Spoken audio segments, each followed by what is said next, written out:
Electric flux same उसी तरह हम ये कहते हैं कि number of magnetic lines of force passing through unit area, कि एक यूनिट एरिया में से जितनी लाइंस पास कर रही हैं, और इसमें एक कंडीशन है, उसमें कंडीशन ये है that the area must be perpendicular to the magnetic lines of force. अगर ऐसा नहीं है तो आप ऐसा करेंगे by drawing a components draw करके आप सिर्फ और सिर्फ वही कंपोनेंट पिक करेंगे which are perpendicular to each other. So magnetic flux क्या है? मैग्नेटिक फ्लक्स है number of magnetic lines of force passing through unit area held perpendicularly into the direction of magnetic field lines. तो यूँ है कि हमारे पास एक सरफेस है, इस सरफेस में से हम पास करवा रहे हैं magnetic field lines. Magnetic field lines पास करवाने के लिए एक तरफ हमने रख देना है नॉर्थ पोल, दूसरी तरफ हम रख देंगे साउथ पोल। यहाँ पर मैग्नेट का नॉर्थ पोल, यहाँ पर मैग्नेट का south poles. Magnetic lines of force हमेशा नॉर्थ से निकलती हैं, साउथ पे एंड होती हैं। तो मैग्नेटिक लाइंस ऑफ फोर्स की जो मूवमेंट की डायरेक्शन होगी, the direction will be just like this, कि नॉर्थ से साउथ की तरफ इनकी डायरेक्शन होगी। तो जितनी लाइंस इस सरफेस को कट करेंगी, इसको हम नाम देते हैं मैग्नेटिक फ्लक्स। मैग्नेटिक फ्लक्स के लिए सिंबल यूज़ होता है फाई। इलेक्ट्रिक के लिए ई था, तो मैग्नेटिक के लिए हम बी लिख देते हैं, एम भी लिखा जाता है, दोनों ठीक है। मैं यहाँ पर मैग्नेटिक फ्लक्स के लिए यहाँ पर शो कर देता हूँ स्मॉल बी, ठीक। नेक्स्ट चीज़ फ्लक्स के लिए फार्मूला, तो यहाँ पर फ्लक्स के लिए फार्मूला है बी डॉट ए, और अगर डॉट प्रोडक्ट है तो दोनों वेक्टर क्वांटिटीज़ के दरमियान में होगा, और अगर ये दोनों वेक्टर क्वांटिटीज़ हैं तो बी डॉट ए। तो ये ए क्या चीज़ है फिर? It is not the area. यहाँ पर ए क्या चीज़ है? ए इज़ वेक्टर एरिया, या एरिया वेक्टर जिसको हम नाम देते हैं। A is vector area and B is magnetic field strength. B is magnetic field strength. इन दोनों का डॉट प्रोडक्ट, इन दोनों का जो डॉट प्रोडक्ट है that is equal to magnetic flux. What if we have a surface which is inclined, मतलब ये है हमारे पास वो सरफेस जिसको हमने इंक्लाइंड रखा हुआ है, और मैग्नेटिक फील्ड लाइंस इसमें से पास करवाते हैं यहाँ से कुछ यूँ। अब जब आप इसमें से मैग्नेटिक फील्ड लाइंस पास करवाएंगे तो सरफेस तो परपेंडिकुलर पड़ी है, ये डायरेक्शन है बी की, ये डायरेक्शन ये है ए। तो एरिया वेक्टर ड्रॉ करें, वेक्टर एरिया इसके ऊपर यहाँ पर ड्रॉ होगा कुछ इस डायरेक्शन में। वेक्टर एरिया सरफेस के ऊपर 90 डिग्री का एंगल ड्रॉ करता है, या एरिया वेक्टर सरफेस के ऊपर कितना एंगल ड्रॉ करता है? 90। तो हम करेंगे क्या, हम यहाँ पर कंपोनेंट्स ड्रॉ कर लेंगे, और कंपोनेंट्स के अकॉर्डिंग हम ड्रॉ करेंगे प्रोजेक्शन, क्योंकि डॉट प्रोडक्ट है तो प्रोजेक्शन के अलॉन्ग मूव करते हैं। तो इस वजह से हम फार्मूला लिखते हैं phi is equals to B dot A. तो अगर हम इसको ओपन करके लिखें तो हम इसको यूँ लिख सकते हैं B A cos of angle theta. So flux, magnetic flux is equal to BA cos of angle theta, where A is the area vector या vector area जिसे हम कहते हैं। वेक्टर एरिया क्या है? कोई भी सरफेस उसके ऊपर 90 डिग्री का angle, that is called area vector. के किसी सरफेस के ऊपर 90 डिग्री, इस बोर्ड का अगर मैंने एरिया वेक्टर ड्रॉ करना हो तो ये इसके ऊपर 90 डिग्री का एंगल जो है that is called area vector. Next चीज़ आ गई यूनिट। सबसे पहले हमने सिंबल डेफिनेशन की, फिर सिंबल, फिर फार्मूला, और अब आगे यूनिट। तो फार्मूला इसका है phi is equals to B dot A. B के लिए हमने यूनिट पढ़ा था Newton per metre per ampere, और ए के लिए हमने यूनिट पढ़ा था मीटर स्क्वायर। मीटर स्क्वायर को इस मीटर से कैंसिल करें तो newton metre per ampere. So unit of magnetic flux is newton metre per ampere, और इसके लिए दूसरा नाम हम यूज़ करते हैं, और इसके लिए दूसरा नाम है जी वेबर, और वेबर के लिए सिंबल लिखा जाता है WB, वेबर। नेक्स्ट इसमें एक और टर्म डिफाइन की गई है, यहाँ पर टर्म डिफाइन की गई है flux density. Next term is flux density. Flux density क्या है? Flux per unit area, flux density क्या चीज़ है? Flux density is flux per unit area, flux per unit area is called flux density.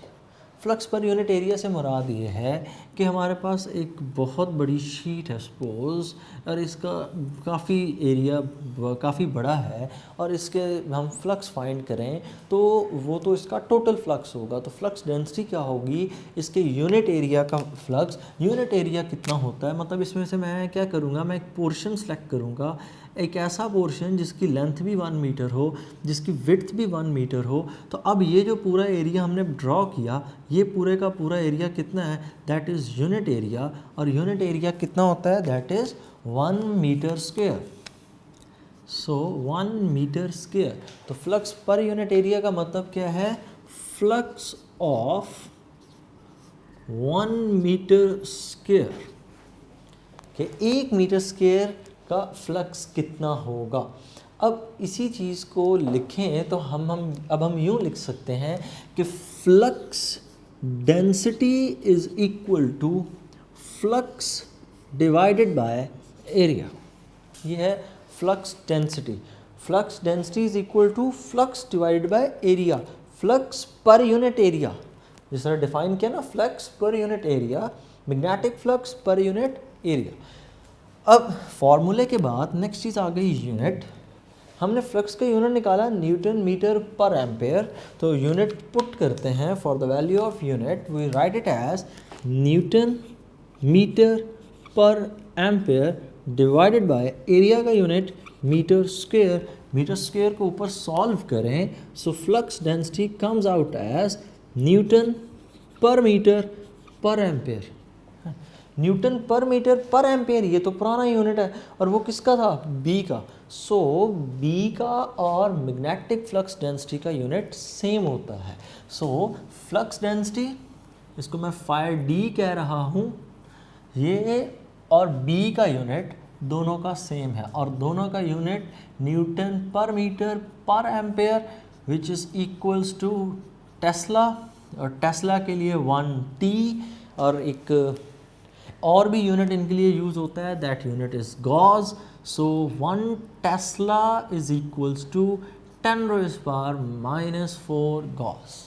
ठीक है, 1 टेस्ला बड़ा unit है, 10⁻⁻⁴ gauge. Gauge एक छोटा यूनिट है, आप वैल्यू उसकी देख रहे हैं 10⁻⁴।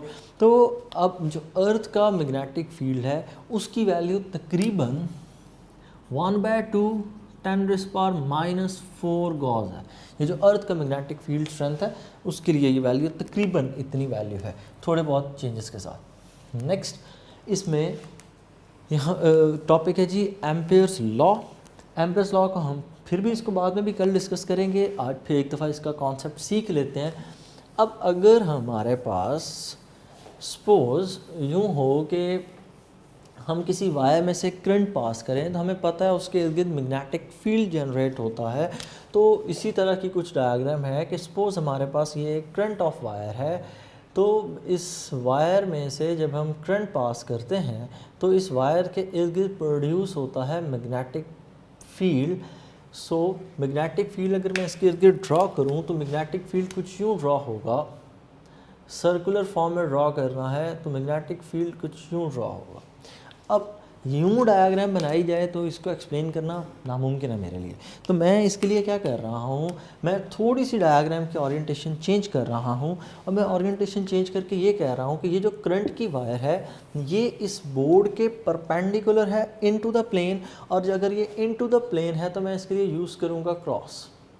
ठीक है, ये करंट वायर है, ठीक है, जो करंट को लेकर इनवर्ड मूव कर रही है। अब इसके इर्द गिर्द होगा मैग्नेटिक फील्ड, और मैग्नेटिक फील्ड की डायरेक्शन क्या होगी? मैग्नेटिक फील्ड की डायरेक्शन होगी एंटी क्लॉकवाइज।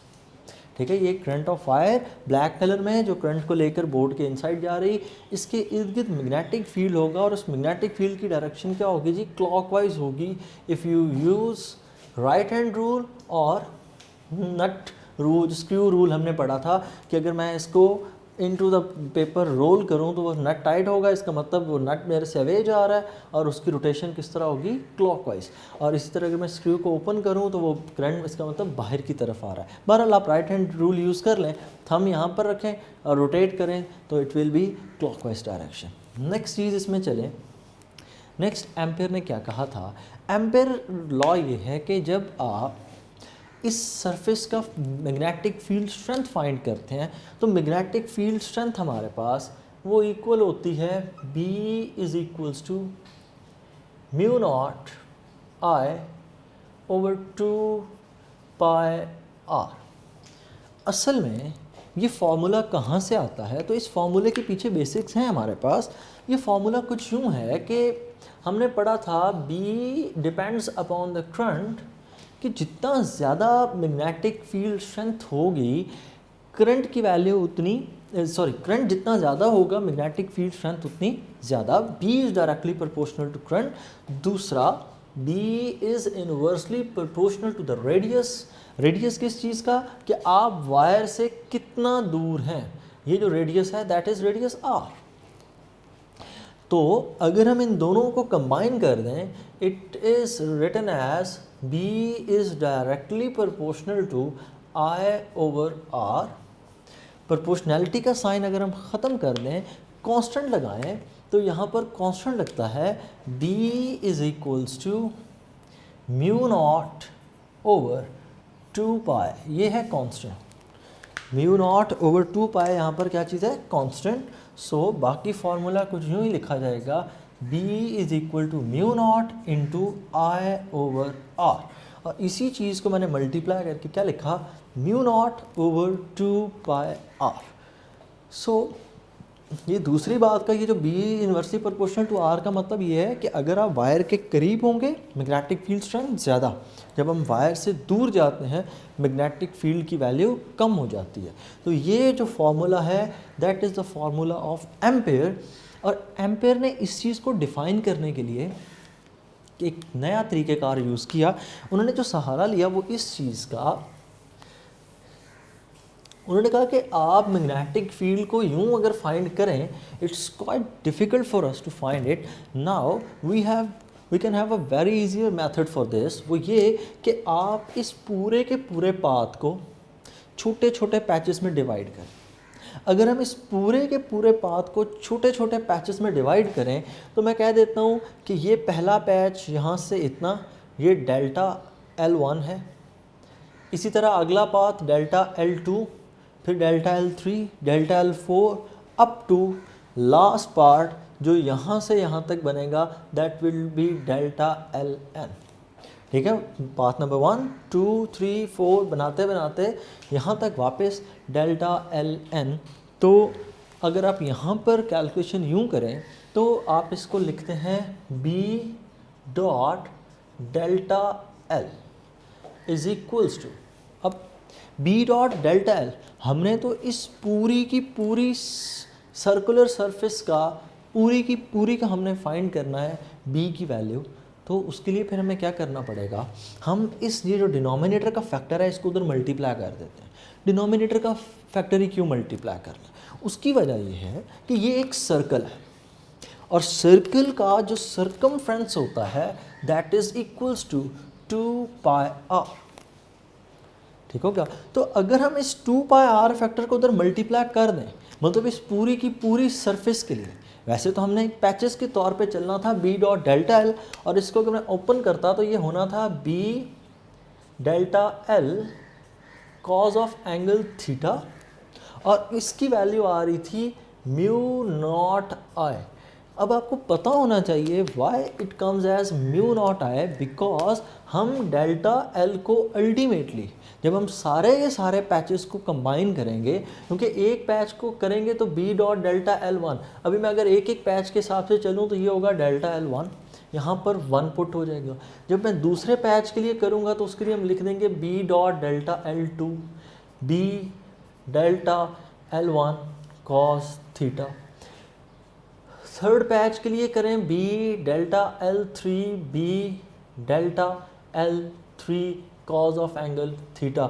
यूं ही चलते चले जाएं तो B dot delta L n will be equal to b dot delta L3, sorry dot नहीं है यहाँ पे, b delta L3n cos of angle theta. अब हमने अगर पूरी की पूरी सरफेस में ये वैल्यू फाइंड करनी हो तो हम पूरी की पूरी सरफेस की इस वैल्यू को ऐड कर दें। तो ऐड करने के बाद हमारे पास आंसर कुछ यूँ आना चाहिए, b dot delta L N, और ये एल एन तक सारे ऐड हो गए ना, तो आप इसको यूँ लिख दें summation by adding all these. अगर इन सबको मैं ऐड कर लूँ, so summation initial value is equal to 1, final value is equal to n, and b dot delta l initial value के लिए i। ये रूल है लिखने का, याद रखिएगा। जब आप n नंबर ऑफ वैल्यूज़ को ऐड कर रहे हों तो उसका रूल ये होता है समेशन मतलब addition, i is equals to 1 मतलब इनिशियल वैल्यू 1 से शुरू कर रहे हैं और ऊपर हम फाइनल लिमिट लिखते हैं n। ये बात आपने सीख रखी है, प्रीवियस क्लासेस में हम इस चीज़ को प्रैक्टिस करते रहे। So summation i is equals to 1 and final limit is equals to, अब ये सारे का सारा किसके इक्वल होना चाहिए? It should be equal to mu nought I. This all should be equal to mu nought आई।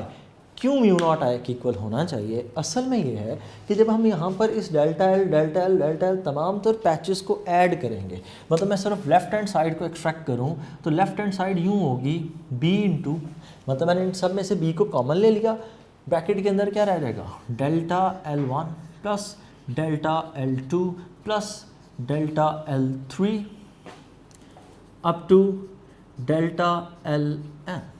अब अगर मैं इन सारे पैचेस को ऐड करूं, मैं ये छोटे छोटे पैचेस ऐड करता चला जाऊं n तक, तो इसका मतलब मैंने क्या किया, मैं पूरे के पूरे सफ़ेद सर्कल के ऊपर चलकर इसी पॉइंट पर आ गया। So I have covered the circumference b into 2πr। वो 2πr वाला फैक्टर इधर मल्टीप्लाई हो गया आके, ये जो फैक्टर था 2πr, ये फैक्टर उधर आकर मल्टीप्लाई हो गया in the form of delta l। So b dot delta l comes out as mu naught I। So we can write it as कि ये पूरे का पूरा this equation is known as Ampere circuital law. यही वजह है, इसी basis की वजह से हमने करंट का जो यूनिट रखा वो एम्पियर है, सिर्फ और सिर्फ अपने साइंटिस्ट एम्पियर को क्रेडिट देने के लिए।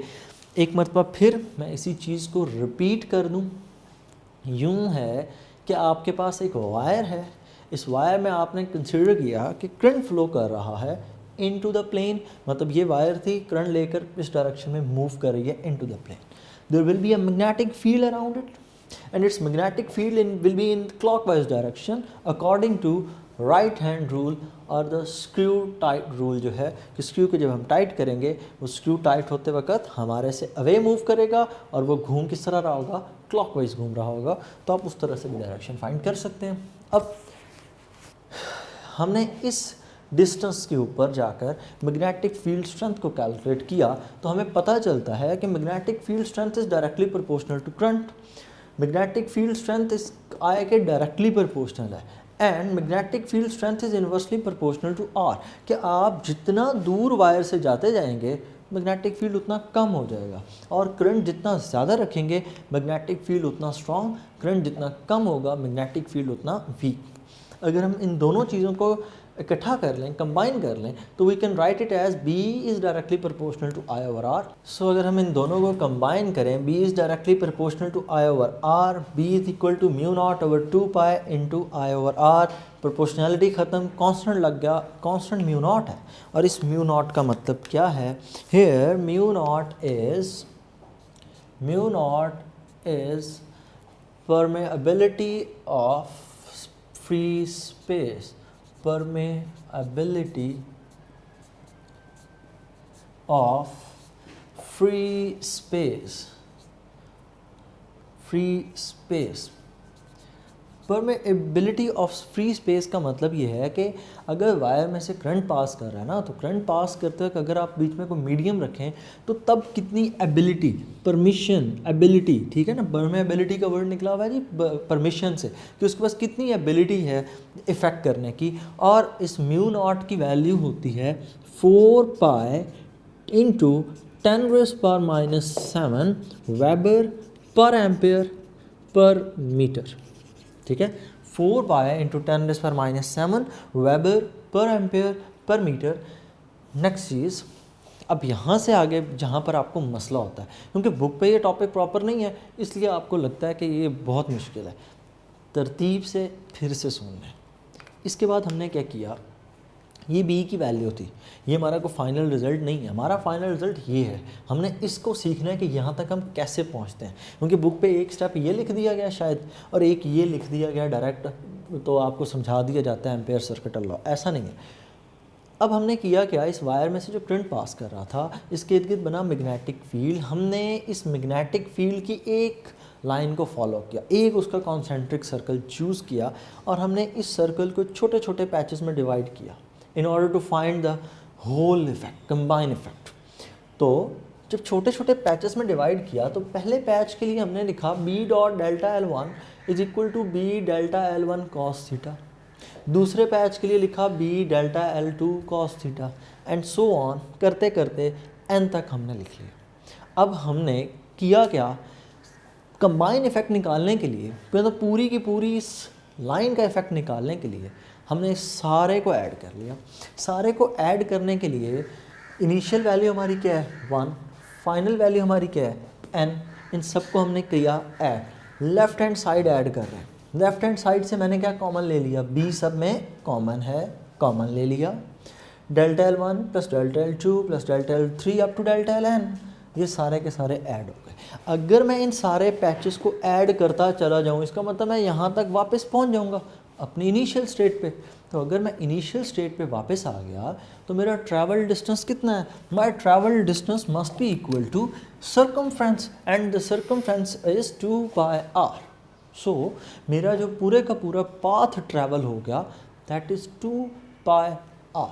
तो अगर मैं अपनी वैल्यू पुट करूँ जैसे कि मैंने किया था, मैंने कहा इस फॉर्मूले में ये म्यू नॉट की इक्वल किस तरह है, वो इस तरह से है कि मैंने लिखा हुआ है b dot delta L, b की वैल्यू मैंने क्या निकाली थी, म्यू नॉट आई ओवर 2 पाई r, b की जगह पुट हो जाएगा म्यू नॉट आई over 2 pi r delta L, delta L पूरे के पूरे पाथ का डिस्टेंस, क्यों, क्योंकि वो बाहर ऐड हो रहा है ना, तो पूरे के पूरा path that is equal to 2 pi r multiply by 2 pi r, ये कैंसिल, सिर्फ और सिर्फ क्या रह जाएगा म्यू नॉट आई। ये है एम्पेयर सर्किटल लॉ कि जब आप किसी सरफेस का सर्कुलर पाथ के ऊपर फाइंड करते हैं टोटल वैल्यू तो वो हमारे पास किसकी इक्वल आती है, that comes out as mu naught times I. जिस तरह आपने इलेक्ट्रोस्टैटिक्स में पढ़ा था गॉस लॉ, मैग्नेटिक के केस में ये उसका बिल्कुल आप यूँ समझ लें उसके पैरेलल है, म्यू नॉट आई। अब इसी चीज़ को हम यूज़ करते हैं एक सोलेनॉइड के ऊपर और वहाँ से अपने रिजल्ट्स गेन करने की कोशिश करते हैं। सोलेनॉइड क्या है, हमारे पास एक करंट कैरिंग वायर है जिसको हमने लूप्स की शक्ल दे रखी है, और जब हम इसको लूप्स की शक्ल देंगे तो ऑब्वियसली इसमें जो मैग्नेटिक फील्ड होगा वो आपस में ऐड अप हो जाएगा, so it will behave like a magnet and it is called an electromagnet, कि जब तक उसमें से करंट पास करेगा there will be magnetic field and so on. So अगर मैं उस मैग्नेट को ड्रॉ करूं तो वो मैग्नेट मैं कुछ यूँ ड्रॉ कर रहा हूँ, ये है मेरे पास solenoid,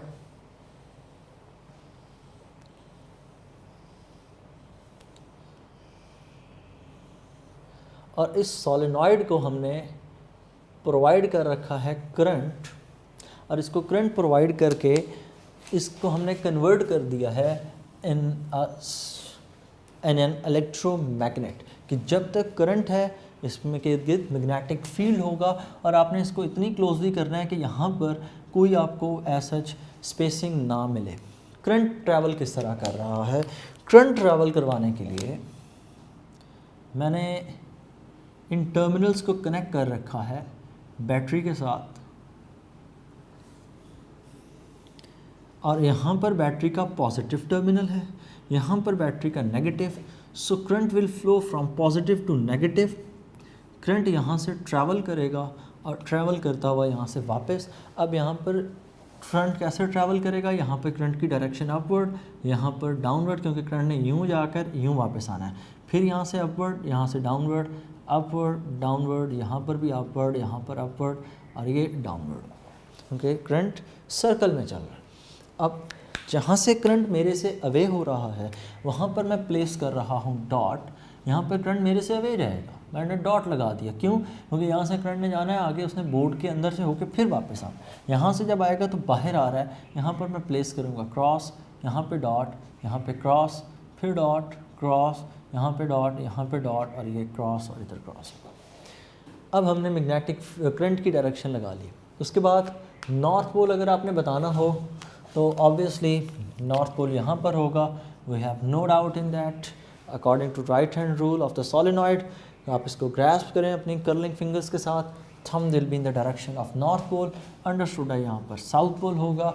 if I draw the direction of the magnetic field it will be from north to south in case if I am talking about outside from the solenoid. But if I talk about the inside the solenoid, then its direction will be south to north. कि magnetic field lines north से निकलकर south तो जा रही हैं, लेकिन जब आप इससे बाहर की बात, अंदर की बात कर रहे हैं कि अंदर, इसके अंदर क्या चल रहा है, तो अंदर यूँ होगा कि मैग्नेटिक फील्ड लाइंस साउथ से नॉर्थ की तरफ होंगी।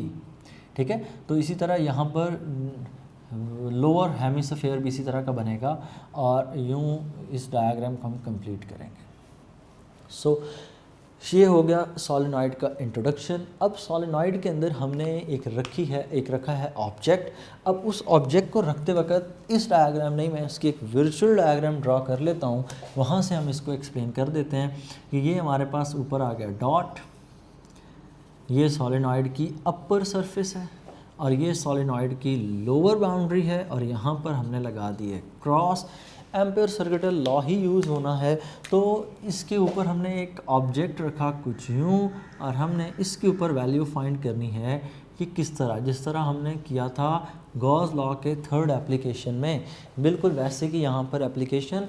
और अब इसके ऊपर हमने गॉस लॉ की तरह हमने इस पर अप्लाई करना है एम्पेयर सर्किटल लॉ। अब होगा क्या, हम इस पूरी सरफेस के 4 हिस्से हैं, तो उनको यूँ कह देते हैं, this side is L1, sorry this side is L2, this side is L3 and this side is L4। मतलब उसकी जो चारों साइड्स हैं, उन चारों साइड्स को हमने नाम दे दिया। अब यहाँ पर मैग्नेटिक फील्ड लाइंस ऑब्वियसली होंगी, लाइंस कट करेंगी, और B डॉट डेल्टा L के रिज़ल्ट निकालें। अगर मैं फर्स्ट के लिए B dot delta L find करूँ तो फर्स्ट केस में B डॉट